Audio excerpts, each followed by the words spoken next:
Carretera i dron a la praia d'Augasantas. A Galícia diuen que quan s'ajunta la potència del mar i la paciència del temps, el resultat és una obra d'art. Tenen tota la raó, és una visita obligada quan la marea està baixa.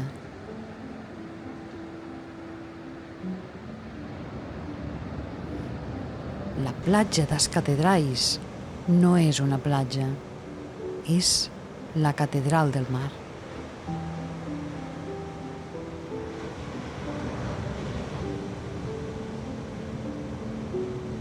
Es pot fer la ruta també per dalt dels penya-segats, amb unes vistes de pel·lícula, amb un horitzó infinit, ple de colors intensos.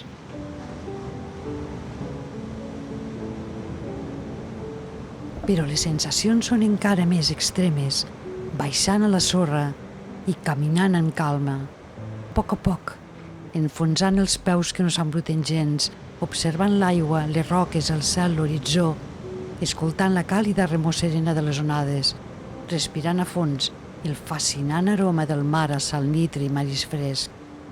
As Catedrais és un increïble monument geològic que et dona una experiència sensorial i visual única. Gaudim de les imatges que ens regala el dron. Respirem a fons i podrem sentir fins i tot l'olor única i característica del mar.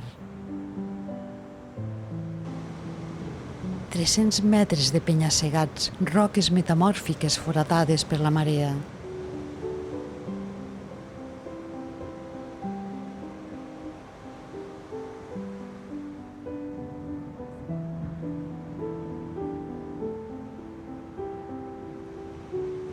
Van formant arcs que recorden les bòvedes de les catedrals.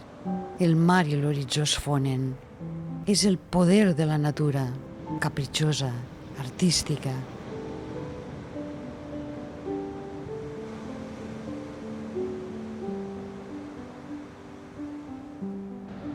És declarat monument natural, ecosistema protegit de la xarxa Natura 2000.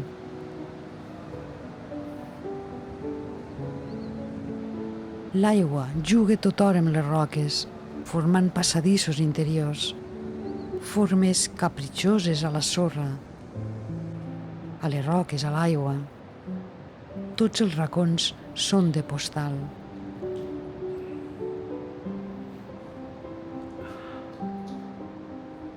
Quadres que pinta la mateixa natura.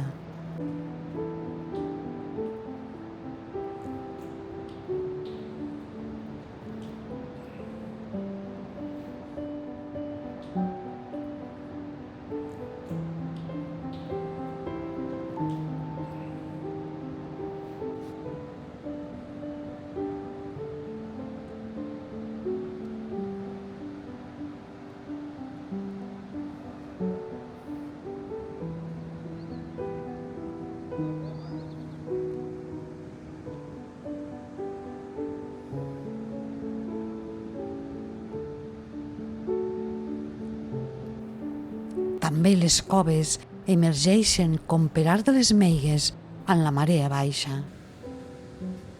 Els colors són impressionants, únics, de veritat.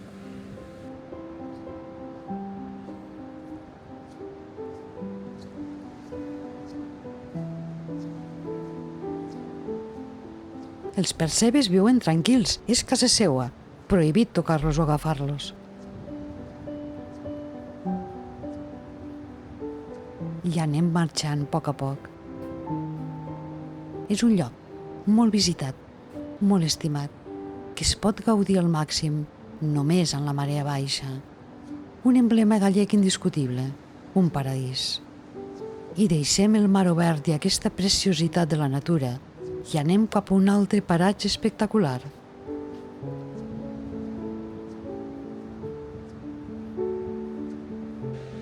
Illa Panxa, un espectacle de l'arquitectura natural i humana.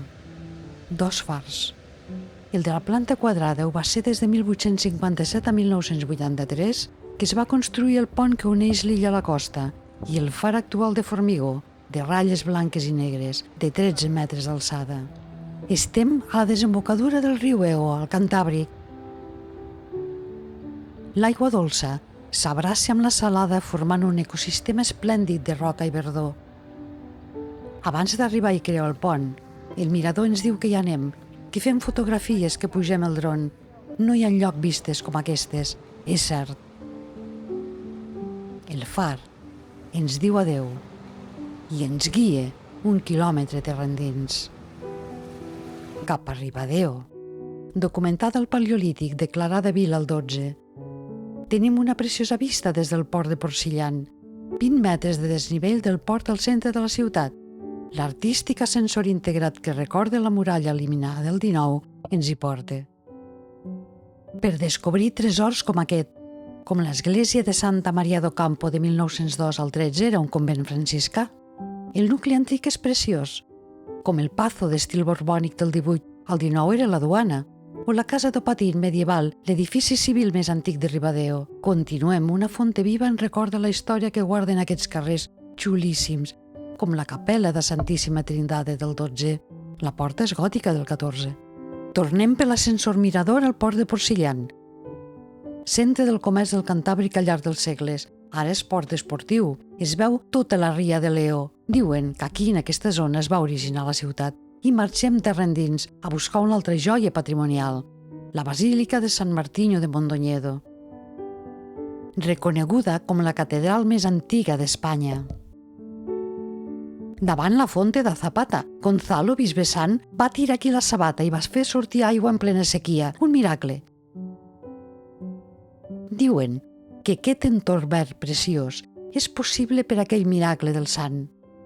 Encara ara, l'aigua de la font fa miracles. De fet, tot l'entorn ho sembla. La Basílica de San Martino està construïda sobre restes d'un edifici preromànic del segle X. La que veiem ara és d'estil romànic llombard català. Hi ha identificats elements del segle X, de l'11 i del 12 i contraforts afegits del 18. És bé d'interès cultural. Quan hi vam anar, estava tancada, també el centre d'interpretació que està a la vora a la casa rectoral. Queda pendent per una propera visita. Admirar-la des de fora val també molt, molt la pena. És preciosa. Tornarem segur.